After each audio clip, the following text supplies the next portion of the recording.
राधे राधे मित्रों। आप सबसे एक विनम्र प्रार्थना है कि आप जिन लोगों ने भी देवराहा यूट्यूब चैनल को सब्सक्राइब नहीं किया तो वो वहाँ जाकर सब्सक्राइब कर लीजिए। यूट्यूब पर देवराहा टाइप कीजिए और उसका सब्सक्रिप्शन ले लीजिए। मित्रों, सबसे पहले आप ये जान लो कि इससे आपको फ़ायदे क्या होने वाले हैं। आपको सबसे बड़ा फ़ायदा ये होगा कि आपको एक महायोगी का संग मिलेगा, एक अच्छे सिद्ध संत के दर्शन हो पाएंगे। कई सारे यूट्यूबर कंटेंट बनाते हैं और वे वास्तव में सेवा ही कर रहे हैं। अपने अपने यूट्यूब से जो भगवान जी के टॉपिक्स या गुरु जी के या बाबा जी की चर्चाएं करते हैं, वो सब सेवा ही कर रहे हैं। परंतु रियलिटी तो यही है कि आपको पूरी तरह जो भीतरी ज्ञान है, आपकी सारी शंकाओं का समाधान तो वही कर पाएगा जिसने खुद वैसा जीवन जिया हो।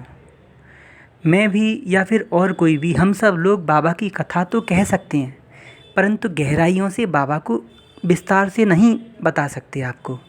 इसके लिए आपको जो बाबा के साथ रहे हैं, बाबा की निजी सेवा में, वे हैं श्री बड़े महाराज जी। महाराज जी ब्रह्म ऋषि हैं, सब ये बात जानते हैं। कोई भी जिज्ञासु साधक होगा तो वो ये बात जानता होगा कि दूसरा और कोई बाबा से बड़ा नाम है ही नहीं। इसीलिए बाबा की बातों को, बाबा के बारे में विस्तार से जानने के लिए आपको हम लोग नहीं बता पाएंगे या कोई भी और यूट्यूबर नहीं बता पाएगा। हम आपको कंटेंट तो दे सकते हैं, बाबा की कथाएं, बाबा की चर्चाएं आपको सुना सकते हैं, परंतु बाबा की जीवन शैली के बारे में विस्तार से वर्णन नहीं कर सकते। इसीलिए आपको ये फ़ायदा होगा देवराय चैनल पर कि वहाँ महाराज जी के लाइव सत्संग होता है और उस होने वाले सत्संग में गुरुजी वे सभी प्रसंगों की चर्चा करते हैं जो बाबा के समय में हुई थी। सरकार जी छोटे से ही बाबा की सेवा में रह रहे हैं, उन्हें ये सब बातें अच्छे से पता है। कौन सी बात कब बाबा ने कहाँ कही थी, बाबा की जीवन शैली क्या थी, अष्टांग योग में क्या क्या ठीक होता है, क्या क्या ठीक नहीं होता, और योगियों के लिए क्या आवश्यक है, क्या नहीं आवश्यक, ये आपको सिर्फ यूट्यूब की वीडियो देखने से नहीं मिलेगा। आप देवराय चैनल को जाइए, सर्च कीजिए, वहाँ पर गुरुजी के जो सत्संग हुए हैं पिछले, उनको देखिए। जो भी आपकी समस्याएं हैं, जिससे रिलेटेड आप जानना चाहते हैं, अष्टांग योग के बारे में, भक्ति योग, ज्ञान योग, स्थिति प्रज्ञ स्थिति क्या होती है, कर्म योग, संन्यास योग क्या, और बीमारियों से निवारण क्या, कैसे यौगिक विधि से कैसे होगा, ध्यान क्या होता है, धारणा क्या होती है, समाधि क्या होता है, ये सिर्फ यूट्यूबर आपको नहीं दे सकते। ये आपको मिलेगा सत्संग में। और सत्संग भी किनका होना चाहिए? जो भगवत प्राप्त योगी हैं उनका।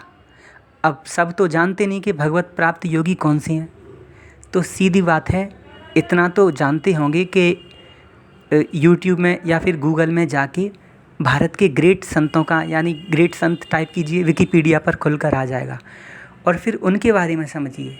तो उन ग्रेट संतों में से ही मैं बाबा का नाम ले रहा हूँ, श्री देवराह बाबा। और बाबा की जीवन शैली को, बाबा के विचारों को विस्तार से अभी सत्संग में गुरुजी ही बताते हैं, क्योंकि एकमात्र श्री बड़े महाराज जी हैं जो बाबा की बचपन से सेवा में रहे हैं। हजारों हजारों दिन, कितनी कितनी रातें बाबा के निकट उन्होंने बिताई हैं। तो जो बातें उनको पता होंगी, वास्तव में वो कोई नहीं दे पाएगा आपको।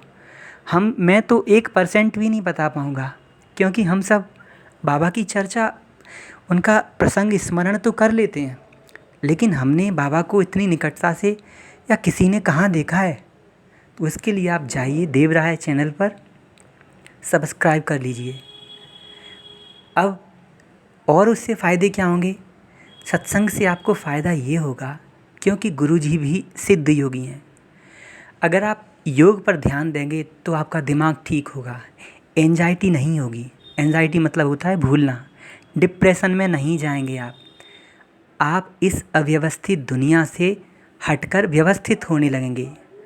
और भगवान जी को पाने की तो बात तो बहुत दूर की है, अपने लक्ष्य को भी प्राप्त कर सकते हैं जो भी आप करेंगे, क्योंकि आपका दिमाग पूरी तरह कंट्रोल्ड होगा। जहाँ चाहे वहाँ यूज़ कर सकते हैं उस दिमाग को। तो इसीलिए सत्संग में जाना बहुत ज़रूरी है।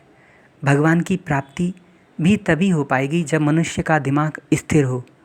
जब दिमाग ही स्थिर नहीं होगा तो जो सबसे सीक्रेट हैं भगवान, वो कहाँ से मिलेंगे। वैज्ञानिकों ने भी ये बताया है, और आप जिन्होंने भी साइंस पढ़ी होगी वे जानते होंगे कि इस संसार में 3 प्रकार की जो पदार्थ की अवस्थाएं होती हैं, सॉलिड, लिक्विड और गैस। और पदार्थ की सबसे सूक्ष्मतम स्टेट होती है, जो सबसे बारीक अवस्था वो होती है परमाणु। जब 2 या 2 से अधिक परमाणु मिलते हैं तो एक अणु बनता है, यानी मॉलिक्यूल। 2 या 2 से अधिक मॉलिक्यूल बनेंगे तो बनेगी मैटर, पदार्थ। तो जब इतनी बारीक चीज़ को जानने के लिए भी बहुत कंसंट्रेशन की आवश्यकता होती है। वैज्ञानिक कितने दिनों अपनी लेबोरेटरी से बाहर नहीं निकलते, कितनी एकाग्रता के साथ वो अपना परीक्षण और प्रयोग करते हैं। तो सोचिए, जब पदार्थ की ही सूक्ष्म अवस्था है परमाणु, उसको जानने के लिए ना जाने कितनी मशीनरी की आवश्यकता होती है। तो जब सबसे सूक्ष्म है भगवान, उनको जानने के लिए भी तो कंसंट्रेशन चाहिए, और वो कंसंट्रेशन मिलेगी योगा से। योगा आप सीखेंगे जो खुद सिद्ध योगी हैं उनसे, ना कि यूट्यूबरों से, ना सिर्फ यूट्यूब में वीडियो सर्च करने से। तो गुरुजी के उपदेश जाके सुनिए देवराय पर, फिर जैसा गुरुजी कहें वैसे वैसे चलिए, और आपको ठीक लगे तो आगे भी फॉरवर्ड कीजिए, शेयर कीजिए उन वीडियोज़ को।